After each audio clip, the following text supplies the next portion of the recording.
చాలా మంది pregnant women కి స్కాన్స్ ఎన్ని చేసుకోవాలి, ఏ మంత్ లో చేసుకోవాలి అన్న దాని గురించి చాలా డౌట్స్ ఉంటాయి. ఈ రోజు మనం అది తెలుసుకుందాం. నేను మీ doctor Sravanthi, obstetrician and gynaecologist at Apollo hospital and also available at doctor Sravanthi's clinic in the evening time. So usually pregnant women వాళ్ళు ఫస్ట్ 3 months లో ఒక స్కాన్ చేసుకోవడం చాలా ఇంపార్టెంట్.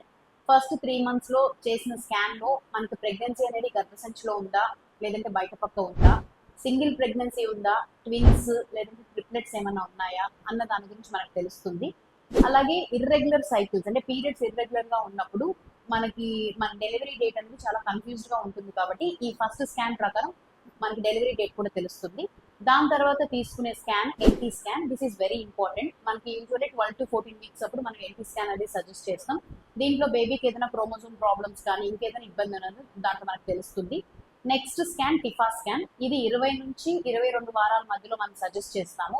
ఈ స్కాన్ లో బేబీకి ఏమైనా బిడ్డకి లోపాలు ఏమైనా ఉన్నాయా, అవయవ లోపాలు ఏమైనా ఉన్నాయా అనేది మనకి ఈ స్కాన్ లో తెలుస్తుంది. ఈ స్కాన్ తప్పకుండా చేసుకోవాలి. దాని తర్వాత చేసే స్కాన్స్ అరౌండ్ 30 weeks అప్పుడు ఒకటి చేసుకుంటాం. అలాగే 34 to 36 weeks అప్పుడు చేసుకుంటాం. వీటిని గ్రోత్ స్కాన్స్ అంటారు. గ్రోత్ స్కాన్స్ లో బేబీ గ్రోత్ ఎలా ఉంది, ఉమ్మనీరు ఎలా ఉంది, మాయ ఎలా ఉంది అన్న డీటెయిల్స్ అనేది మనకు తెలుస్తుంది. సో మెయిన్ గా డేటింగ్ స్కాన్ ఒకటి, ఎల్టీ స్కాన్, టిఫా స్కాన్, అలాగే 2 గ్రోత్ స్కాన్స్ చేసుకుంటే మనకి సరిపోతుంది. Thank you.